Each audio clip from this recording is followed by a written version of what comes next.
Merci beaucoup. Alors, moi, vous allez voir, pourtant, on s'est un peu concerté, mais pas tant que ça, avec Maëlle. Et je vais vous présenter une illustration.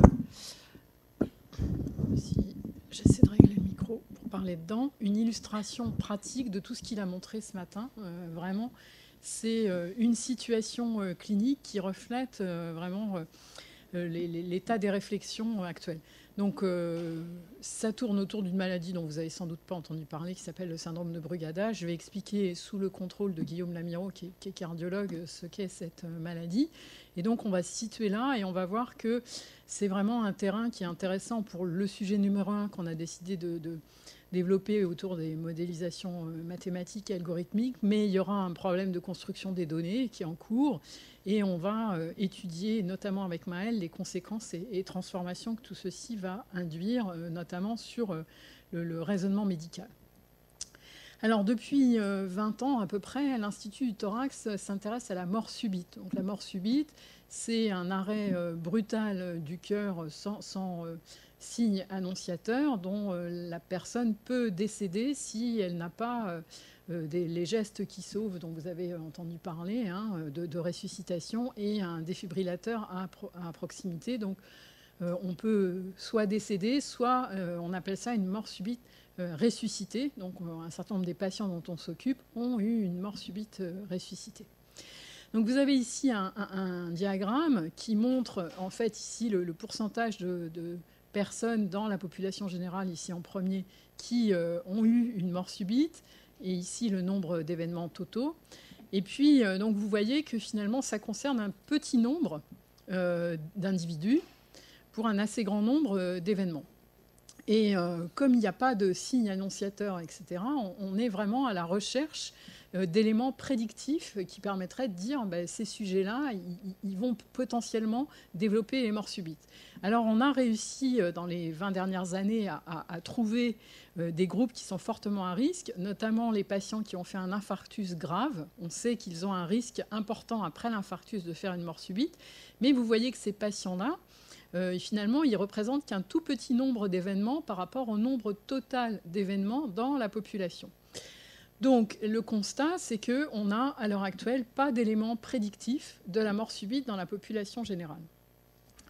Alors, la stratégie qui a été choisie par l'Institut du thorax pour répondre à cette question, qui est une stratégie très courante, qui a été utilisée pour la maladie d'Alzheimer, enfin toute une série de pathologies, c'est de se dire qu'on va partir à partir d'une maladie rare, dans laquelle il y a des morts subites, dont on pressent qu'elle est d'origine génétique, parce qu'il y a un caractère héréditaire. On va identifier l'anomalie génétique qui est responsable de la maladie rare. Grâce à l'identification de cette anomalie génétique, on va comprendre le mécanisme de cette maladie et on va, exactement comme Maëlle nous l'a montré ce matin, en déduire des pistes thérapeutiques.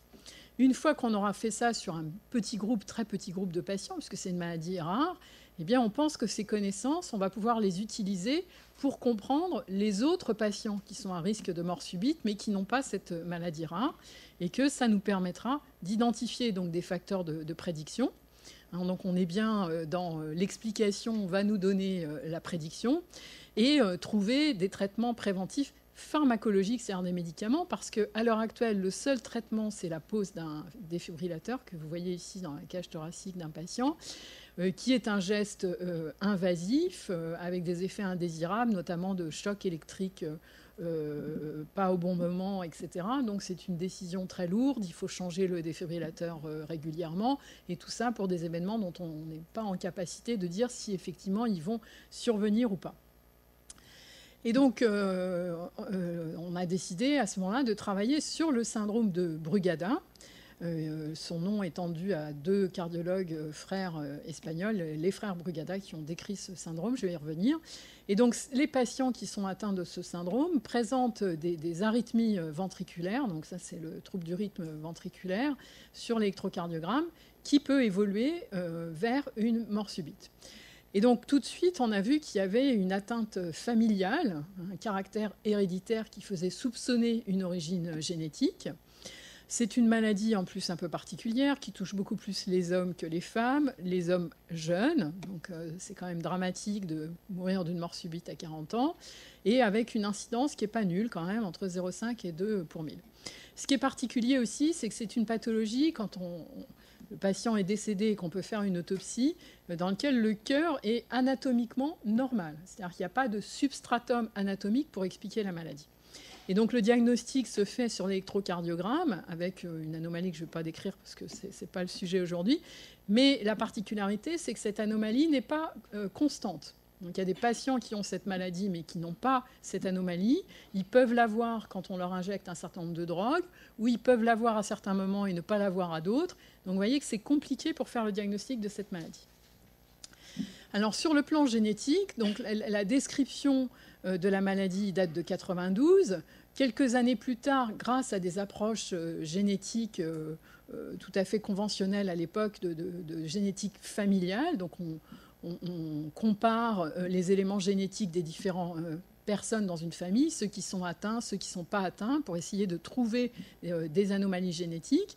Donc on a relié le syndrome de Brugada aux mutations dans un gène qui s'appelle SN5A. Et puis très très vite, parce que vous voyez, c'est entre 2 et 5 ans plus tard, on s'est aperçu que ça n'expliquait pas tout. C'est-à-dire que seulement 20% des patients qui ont le Brugada ont une anomalie de ce gène. Quand on s'est mis à le séquencer systématiquement, on a retrouvé l'anomalie que chez 20% des gens.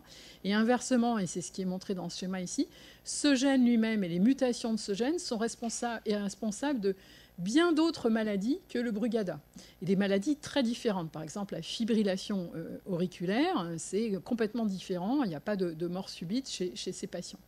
Donc, ça devenait compliqué. Donc, du coup, comme ça s'accompagnait du développement technologique des approches génétiques, eh bien, les généticiens se sont mis à faire des études d'association, puis des séquençages complets de l'exome. Et dernièrement, dans des réseaux internationaux très puissants, avec des laboratoires en Europe, mais aussi des laboratoires américains, des séquençages complets du génome. Et on a eu de plus en plus de gènes candidats. Par exemple, ici, vous avez une liste de 167 patients atteints de Brugada, chez lesquels on a fait un génome complet. Et vous voyez tous les gènes dans lesquels on a trouvé des anomalies, avec le nombre d'anomalies que l'on a trouvées sur ces 167 patients. Et là, je ne donne pas les associations, c'est-à-dire les patients qui présenteraient 2 anomalies, 3 anomalies, etc. Et la difficulté de ça, c'est qu'on n'a aucune idée et aucun moyen de savoir si telle ou telle anomalie, voire telle ou telle association d'anomalies génétiques est responsable du syndrome de Brugada, parce qu'à chaque fois, il faut étudier chaque variant dans un modèle animal, dans un modèle cellulaire, pour essayer de voir si effectivement il peut être responsable.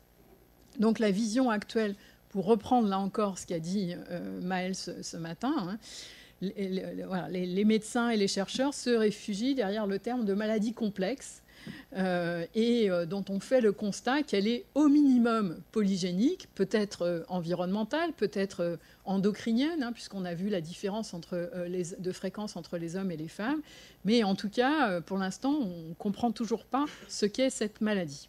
Donc on a été obligé de commencer à réfléchir, à sortir à autre chose que la génétique.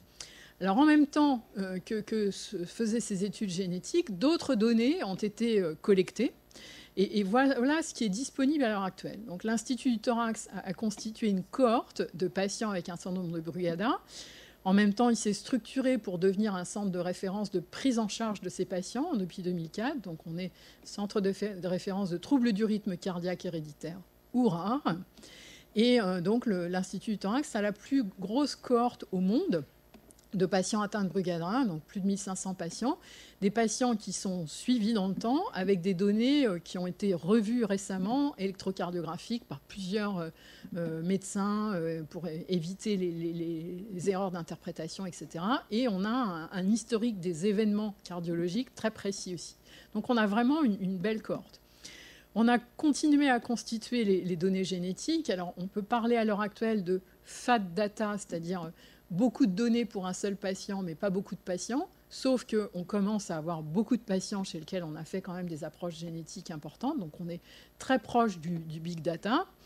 On a développé d'autres approches, un modèle animal avec cette mutation sur ce gène qui avait été identifiée au départ, mais qui a montré des anomalies, mais ce n'est pas très clair. Et puis, depuis quelques années, on commence à collecter et étudier des cellules cardiaques de quelques patients atteints de Brugada, mais pour l'instant, on en a moins de 10 à Nantes, qui sont des cellules qui sont obtenues par reprogrammation de cellules du sang ou de cellules d'urine, donc reprogrammation en cellules souches et puis ensuite différenciation en cellules cardiaques. Mais malgré tout ça, finalement, la question posée que j'ai mis en rouge, parce que c'est la question vraiment importante, elle est toujours sans réponse. C'est-à-dire, quel traitement pour ces patients, quel traitement prédictif, quelle prédiction peut-on faire pour le risque de mort subite et quel traitement peut-on faire pour faire diminuer ce risque. Alors, comme l'a dit Stéphane ce matin, le montage du projet Data Santé, en fait, s'est fait au milieu d'une réflexion collective où on s'est dit que peut-être il fallait qu'on ajoute une nouvelle stratégie, parce que les généticiens continuent quand même à travailler, mais qu'on essaie d'avoir une nouvelle stratégie qui est une approche algorithmique, donc qui s'appelle la Connectivity Map, c'est le nom que leur ont donné ces inventeurs en 2006. Et c'est une méthode bioinformatique qui va permettre en fait de comparer des profils génomiques à d'autres profils génomiques. Alors un profil génomique, donc c'est l'expression des 30 000 gènes dans notre cellule. Donc on va avoir 30 000 informations et on va comparer ces 30 000 informations de cellules, par exemple, d'un patient donné aux informations d'autres patients. Et donc la grande différence avec ce que j'ai montré précédemment, où on était le focus sur des variants spécifiques génétiques, c'est que là, on ne va faire aucun focus sur un gène ou des gènes en particulier. On prend l'ensemble du profil génomique. Du coup, comme l'a montré Maël ce matin, on n'a pas besoin de connaître le mécanisme physiopathologique pour faire ça. On prend le profil tel qu'il est. On n'a pas besoin de savoir si c'est tel ou tel gène qui est plus important que d'autres. Et donc, on va sauter cette étape de compréhension du mécanisme physiopathologique. Mais pour y revenir, et c'est ce que je vais montrer après. Et vous voyez que ce projet a pris une extension folle, parce que le premier papier date de 2006. Et le NIH, en réseau avec de grosses universités américaines, a monté en parallèle une banque de profils dans lequel il y a maintenant plus d'1 million de profils génomiques de cellules, avec toutes sortes de drogues et de médicaments qui ont été testés sur toutes sortes de cellules. Et alors, ce qui est intéressant et qui a été montré dans d'autres pathologies, des pathologies cardiovasculaires, c'est que cette technique permet de faire ce qu'on appelle le repositionnement de médicaments déjà utilisés dans d'autres indications. C'est pour reprendre l'exemple de l'aspirine que je prenais ce matin. Eh bien, si on trouve que le profil qui nous intéresse correspond au profil de cellules qui sont, par exemple, sous aspirine, eh bien, on va se dire que l'aspirine, c'est quelque chose qui peut jouer un rôle important dans notre pathologie. Et donc, c'est très intéressant parce que, du coup, il n'y a pas besoin de faire tout le développement qui est nécessaire à l'élaboration de nouveaux traitements, puisque ça, ce sont déjà des médicaments qui existent dans la pharmacopée. Donc, ce n'est pas cher et ça peut être utilisé tout de suite. Alors, voici en quoi consiste donc, la Connectivity Map pour le syndrome de Brugada. Donc, l'idée, c'est de prendre des patients atteints du syndrome de Brugada et des patients contrôle, chez lesquels on va notamment récupérer donc, des cellules cardiaques par sa technique de reprogrammation. Ces cellules cardiaques, on va les étudier soit toutes seules, soit en les soumettant à toutes sortes de drogues, des drogues dont on pense qu'elles aggravent, des drogues dont on pense qu'elles au contraire, corrigent le phénotype. Et puis, donc, on va obtenir ces profils génomiques qu'on va aller comparer à la librairie de 1 million de profils différents. Et on va essayer d'établir ce qu'on appelle un score de connectivité. Donc, le score, il sera positif quand on trouve des profils qui sont similaires au profil qu'on avait au départ. Et donc, on peut en déduire que telle ou telle drogue qui donne un profil similaire est potentiellement un inducteur de la maladie. Et au contraire, et c'est ce qui nous intéresse le plus, on va essayer d'identifier des profils dont les anomalies ont au contraire disparu sous l'influence d'une drogue. Et donc, on va se dire que cette drogue qui a changé ce profil pour le faire revenir normal, eh bien, elle est potentiellement intéressante pour notre maladie puisque nous avons le même profil. Donc le but est bien de traiter de trouver de nouveaux traitements. Et si on réfléchit, finalement, les patients au départ, on aura à un moment probablement même plus besoin d'avoir affirmé ou pas qu'ils ont un syndrome de Brugada. On n'aura même plus la discussion sur l'électrocardiogramme, puisqu'il suffira de faire leur profil et d'aller le comparer dans la banque au profil de Brugada qu'on aura déjà, ce qui nous permettra éventuellement de confirmer le diagnostic, voire d'aller directement sur le versant traitement. Et donc c'est en ça que l'on pense que ça pourrait modifier le raisonnement médical, puisqu'on n'aura pas besoin d'avoir un diagnostic posé et certain au départ pour aller chercher un traitement. Alors autour de ce projet, qui est avant tout un projet de bioinformatique, pour lequel le projet Data Santé nous permet d'avoir un financement d'un ingénieur, donc un bioinformaticien pour 2 ans. Donc il y a d'autres projets qui se greffent. Finalement, dans le montage du projet Data Santé, en discutant avec nos collègues d'Angers, on s'est aperçu qu'ils avaient exactement la même problématique sur les maladies mitochondriales. Et donc, on a décidé finalement de faire en parallèle l'étude sur le syndrome de Brugada, mais aussi sur les maladies mitochondriales, et de voir, d'ailleurs, les maladies mitochondriales donnent aussi des problèmes cardiaques. Donc, ça serait intéressant de comparer les profils entre Brugada et maladies mitochondriales. Il y a un objectif de valorisation qui est évidemment, à la fin du programme, de mettre les outils informatiques qui auront été développés à la disposition de la communauté scientifique. Et puis, on veut aussi capitaliser sur la force à la fois d'Angers et de Nantes et nos organisations en instituts pluridisciplinaires avec des cliniciens, des généticiens, des biologistes, etc., pour aller plus loin dans la bioinformatique et essayer d'intégrer des données de nature diverse pour essayer vraiment de tirer le plus profit de nos données.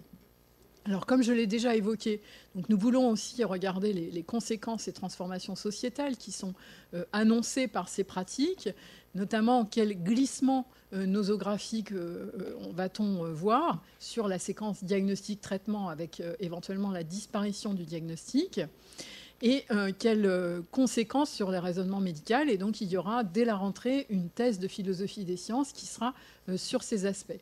Après, il y a bien d'autres sujets qui seront certainement abordés, notamment celui du stockage et de la propriété des données, c'est-à-dire est-ce que le patient qui atteint un syndrome de Brugada est propriétaire de ces données, jusqu'à quand, etc. Donc, il y a beaucoup de problèmes de ce côté-là. Il donne son consentement pour quelque chose de très vague, dont finalement l'utilisation qui est faite de ces données n'est pas forcément celle pour laquelle il croit avoir signé. Évidemment, le coût de ces approches, parce que c'est quelque chose d'important, les conséquences sur la formation des médecins, etc. Et donc là, je cite pour terminer juste les partenaires. Donc l'Institut du Thorax et le projet Prémi, donc qui sont déjà des projets pluridisciplinaires, le laboratoire de bioinformatique et le laboratoire de Maël avec la philosophie des sciences. Merci beaucoup.